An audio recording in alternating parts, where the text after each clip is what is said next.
प्रमुख टेक्विजन में आप सबका स्वागत है।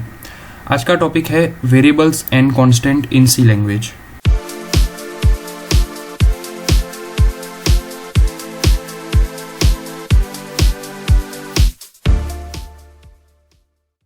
तो सबसे पहले आता है वेरिएबल। अब वेरिएबल का मतलब क्या है?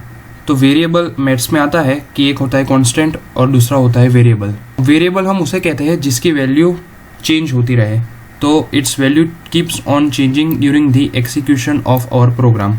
मतलब आपने एक प्रोग्राम लिखा सी में और आपको फिर वो प्रोग्राम रन करते हुए लगा कि नहीं अब मुझे वैल्यू चेंज करनी है, तो आप उसकी वैल्यू चेंज कर पाए, वो वेरिएबल है।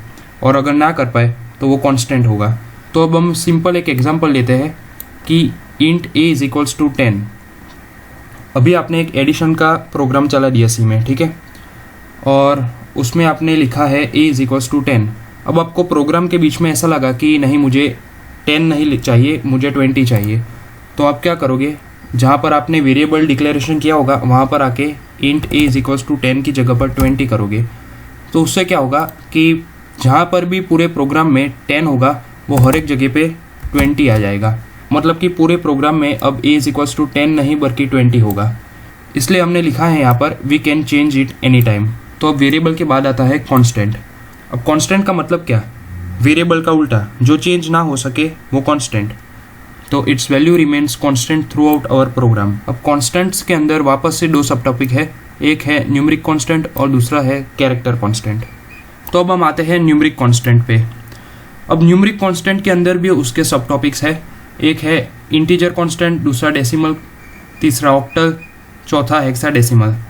अब उसमें सबसे फर्स्ट है इंटीजर कांस्टेंट। अब इंटीजर कांस्टेंट तो हमारे आगे के लेक्चर्स में भी बहुत बार आ गया।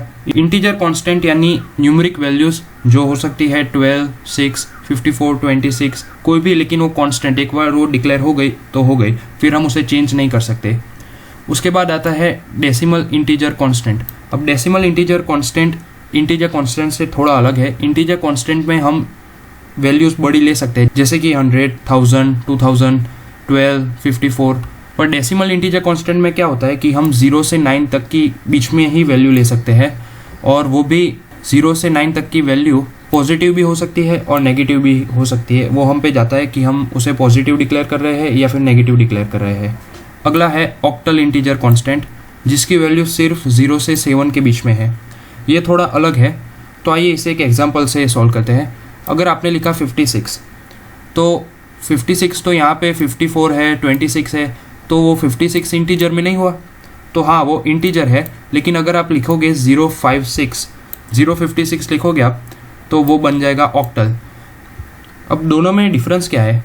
सबसे पहले तो यहाँ पर आगे 0 आ गया, उसके बाद इसकी वैल्यू 0 से 7 के बीच में ही है। 5 है वो 0 के 7 के बीच में है, और 6 है वो भी 0 से 7 के बीच में है, तो उसे हम ऑक्टल कहेंगे। अब है हेक्साडेसिमल।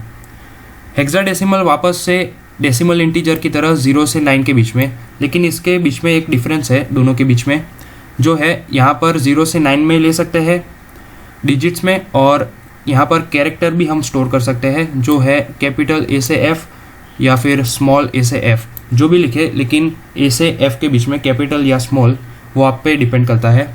लेकिन 0 से 9 और A to F हम सिर्फ इसमें डिजिट्स और कैरेक्टर स्टोर कर सकते हैं।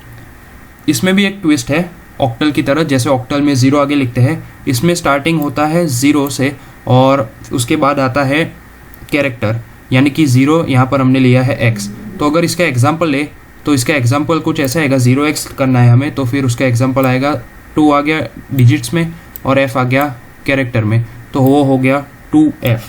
अब बारी है कैरेक्टर कांस्टेंट की। तो अब नाम से ही पता चल गया कि ये कैरेक्टर है, कैरेक्टर कांस्टेंट, यानी कि इसके अंदर वही वैल्यूज आएगी जो कैरेक्टर हो, इसके अंदर कोई भी इंटीजर्स या फिर नंबर्स नहीं होंगे। तो अब हम आगे बढ़ के देखें तो कैरेक्टर कांस्टेंट में भी दो टाइप है, एक है सिंगल कैरेक्टर कांस्टेंट और एक है स्ट्रिंग। तो सिंगल कैरेक्टर कांस्टेंट हम देखें तो any constant storing only one character, सिर्फ और सिर्फ एक कैरेक्टर स्टोर करे उसे हम लेंगे सिंगल कैरेक्टर कांस्टेंट में। लेकिन इसका एक रूल है, उसे हम सिर्फ और सिर्फ सिंगल इन्वर्टेड कॉमा में लिखेंगे। हम उसे अकेला नहीं लिख सकते, हमें उसे सिंगल इन्वर्टेड कॉमा में कंपलसरी लिखना है। तो उसके एग्जांपल देखते हैं। तो एक है सिंगल इन्वर्टेड कॉमा के अंदर x, फिर हम लिख सकते हैं ए बी, यानी कि ए से z तक कोई भी कैरेक्टर हम ले सकते हैं, लेकिन वो सिंगल इन्वर्टेड कॉमा में होना चाहिए और वो एक ही होना चाहिए। ऐसा नहीं कर सकते कि एक ही सिंगल इन्वर्टेड कॉमा में हमने दो ले लिए ए बी, सिर्फ एक होना चाहिए। एक में ए हो तो दूसरे सिंगल इन्वर्टेड कॉमा के बीच में सिर्फ बी हो। उसके बाद आता है स्ट्रिंग्स। अब स्ट्रिंग का सिंपल मतलब ये है कि it is a group of character, मतलब एक बंच ऑफ कैरेक्टर है स्ट्रिंग। तो उसे हम देखते हैं any constant made with many characters more than one is known as string. अब वो रिटर्न होता है डबल इन्वर्टेड कॉमास में। तो डबल इन्वर्टेड कॉमास में लिखेंगे हम, एग्जांपल देख ले तो राम, फिर वापस से न्यू, हेलो, कुछ भी हम लिखे लेकिन वो डबल इन्वर्टेड कॉमास में होना चाहिए। तो इस वीडियो में हमने देखा कि वेरिएबल्स और कांस्टेंट हम सी लैंग्वेज में कैसे डिफाइन करते हैं। अब यहाँ तक तो सब बेसिक टॉपिक्स थे। इसके बाद जो आएंगे हमारे अगले लेक्चर में वो हम स्टार्ट करने वाले हैं इफ़ स्टेटमेंट से। हम इफ़ और इफ़ एल्स स्टेटमेंट दोनों एक ही लेक्चर में हम ख़त्म करने वाले हैं। अब वो वहाँ से असली सी लैंग्वेज स्टार्ट होगी। ये सब तो बेसिक था, ये सब फंडामेंटल था। तो प्लीज़ आप चैनल को लाइक और सब्सक्राइब कीजिएगा ताकि आपको हमारे वीडियोस के नोटिफिकेशन मिलते रहे। और आगे के टॉपिक बहुत ही इंपॉर्टेंट टॉपिक्स है, इफ़ एल्स स्टेटमेंट्स, और आगे हम बढ़ते रहेंगे इसी तरह सी लैंग्वेज में। तो उम्मीद है वीडियो आपको पसंद आया होगा। वीडियो देखने के लिए शुक्रिया।